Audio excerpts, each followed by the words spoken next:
So, here we are again. Another royal peace talk that's not really a peace talk.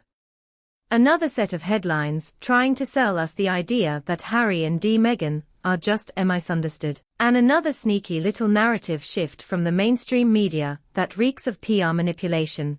But this time, it's more transparent than ever. Prince Harry isn't just quietly waiting to party things up.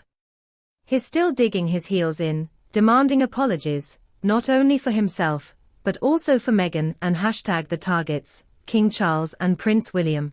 That's right. He still wants them to say sorry for what he claims was racism directed at his wife. Now, let's just pause here. This man has written books, dropped Netflix specials, and spilled his guts to Oprah. And after all that, he wants an apologue. Why? Come on. The entire royal institution was dragged off the mud. And somehow Harry still feels like his owed #omething. And yet, despite all this, there's been a wave of media coverage lately that's trying hardy to paint him as a reformed figure, a changed man, a man just trying to reconnect with his roots. But here's what's really going on. The media is playing its usual game, gaslighting the public, reshaping reality, and subtly turning William into the villain for standing his ground. Let's be clear, Prince William has remained firm. He's not interested in letting his brother waltz back into the fold like nothing happened. And who can blame him? Harry hasn't exactly proved #EN himself to be a trustworthy confidant.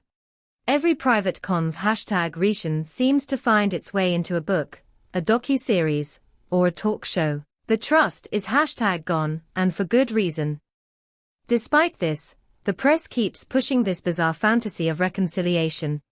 Commentators, like Charlotte Griffiths, are all over #UK media trying to shift public opinion. She's been everywhere lately. #B News, Talk TV, you name it, insisting that Meghan couldn't possibly return to the UK, because she fears being booed. That's her angle. Not that she's unwanted. Not that she's burned every royal bridge she ever stepped on. No, it's the boos that keep her away. Please, and while we're at it, let's not forget how conveniently timed this PR push is. Meghan has a new wine brand out. The couple's Netflix content has run dry. The book sales are in the past. They #ed relevance again. What better way to climb back into the spotlight than to tease a royal return? Headlines like Harry and Meghan have no plans to move back to Britain are clearly written to spark exactly the opposite reaction. It's classic media strategy. Say something vague enough that people interpret it however they #ant. Meanwhile, mainstream outlets like the Daily Mail and the Telegraph are pushing the idea that maybe, just maybe, Harry's finding his way back to the family. But let's not forget the Daily Mail is the same paper Harry is actively suing. So if they are suddenly trying to paint him in a positive light, you have to wonder who's behind the shift. It's PR, it's damage control, and most of all, it's desperation. The British public sees through this. They remember the interviews, the accusations, the arrogance. The idea that Prince William is #ohmhow in the wrong for not rolling out the red carpet again, that's laughable. He's doing what most people in his position would do, protecting his family and the monarchy from two people who, let's be honest, haven't exactly earned back an ounce of trust. And yet, the manipulation continues. The media thinks we'll forget everything if they drip feed us #enough polished quotes and speculative stories. But the cracks are already showing, and people aren't buying it. Charlotte Griffiths wasn't the only one pushing this carefully scripted redemption arc. She was joined by a new wave of royal sources, PR strategists, and conveniently placed leaks, all pointing in the same direction, trying to soften Harry's image and defloat the idea of a comeback. There's something sinister in the way this whole campaign is being orchestrated. It's not just damage control. It's a full-blown attempt to rewrite history. And the timing couldn't be more calculated. With Meghan launching her wine brand on Queen Camilla's birthday, Nolo SS, it feels like every move is designed to provoke attention. This wasn't subtle. It was a public grab hashtag, or relevance dressed up as innocent branding. Meghan knows exactly what she's doing. Attach your new product to the royal family, just a new hashtag GH to generate headlines, but not so much that you look desperate. It's the oldie ST trick in the celebrity hashtag Thai PR handbook, but in this case, the public can smell it from a mile away. The mainstream media's involvement goes deeper than just narrative spinning. Journalists, WHO used to be neutral, or even critical, have suddenly shifted their tone. The Daily Telegraph HS royal editor, Victoria Ward, wrote a piece filled with carefully worded speculation, hinting that Harry might be changing course and seeking reconciliation. The same man who just months ago was suggesting hashtag his family was complicit in a plot against him. Now, hashtag suddenly, we're supposed to believe he's trying to mend fences. Come on. And then there's the curious case of the so-called Peace Summit. A meeting hashtag between Harry's aides and King Charles's communications team. A meeting that was allegedly private, but somehow ended up splashed across headlines within days. No one involved has taken legal action over the leaked photos. No one's even publicly condemned the breach of privacy. Why? Because it wasn't a breach. It was a setup. A choreographed moment disguised as a leak. PR insiders like Lauren Lan Farrow, who spent years studying how the media work #S, were quick to see all it out. She saw straight through the performance, the language in the articles, the framing of the photos, the tone of the coverage. It was all textbook copy-approved storytelling. Lauren didn't mince words. In #our view, someone with deep PR experience eked this on purpose.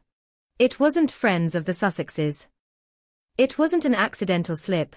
This came from within, and it's all part of a broader plan to manipulate how the public sees Harry and Meghan. The royal overlords of spin aren't just trying to change the public's opinion. They are also aiming their message at the firm itself.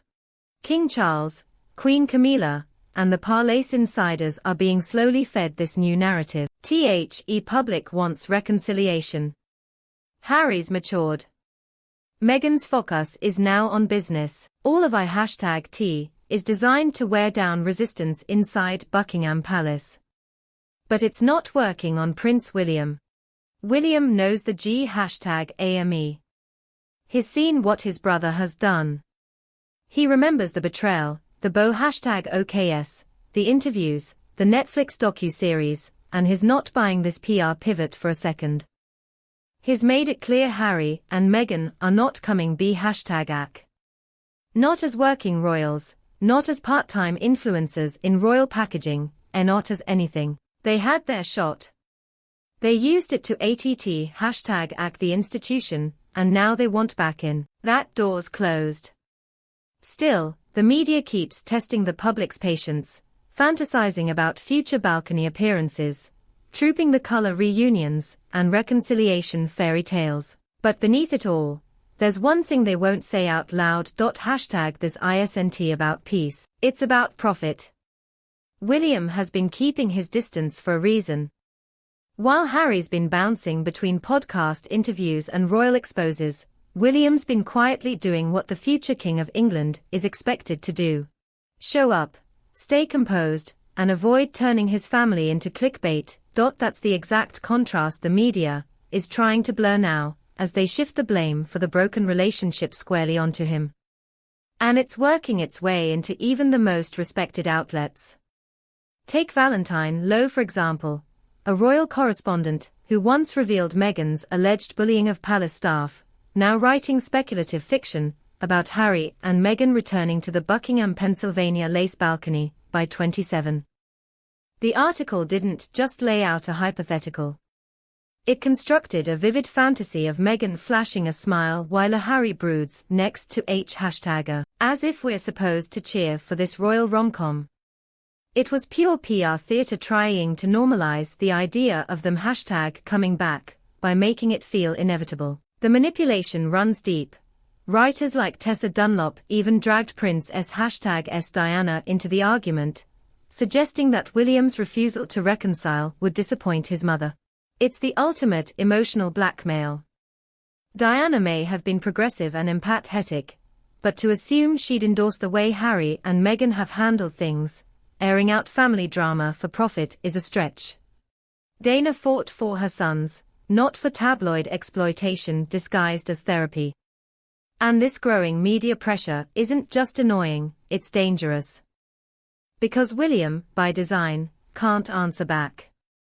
He can't hit back in interviews or write a tell-all. His silence is his duty. But that silence is now being spoon as stubbornness. Is being cast as the obstacle to peace while their actual instigators are framed as victims wanting closure. And the public is being nudged little by little to forget what actually happened to forget the Oprah interview, the Netflix 9 documentary, the book, the lawsuits. Meanwhile, back in California, Harry and Meghan are living in a 16B mansion while claiming financial hardship. They are hashtagging and firing communications teams at a dizzying pace, shopping around new business ventures, and clearly trying to milk whatever connection they still have to the royal brand. Meghan launching a wine label was just a business move. It was a signal. She's still playing the fame game using royal proximity whenever it suits her. And let's be real, America is over it, too. Once loyal supporters have started to turn, shows like South Park, Saturday Night Live, and Family Guy, all known for their liberal leanings, have roasted Harry and Meghan relentlessly. When your strongest allies start mocking you, it's a sign the tide has turned. Public sympathy is drying up, and even in the entertainment capital, where they thought they'd thrive, their act is wearing thin. That's what makes this media narrative push so frantic. The PR team now's the clock is tick #king. Relevance is fading. Meghan's Netflix deal flopped. The Spotify contract got canned, and the #book can only sell so many copies. They need to reset their #image to stay in the game. And that's why this peace summit narrative, this sudden blow-up of Harry's public image, and the carefully timed leaks are all hitting now. It's a final play to re-enter a space they walked away from, dragging the royal family through the mud as they did #it. But if they think William will cave, they are in for a rude awakening. The monarchy moves slowly, but it remembers. And when the cameras stop rolling and the headlines fade, it'll be the quiet dignity of those who stayed, not the drama of those who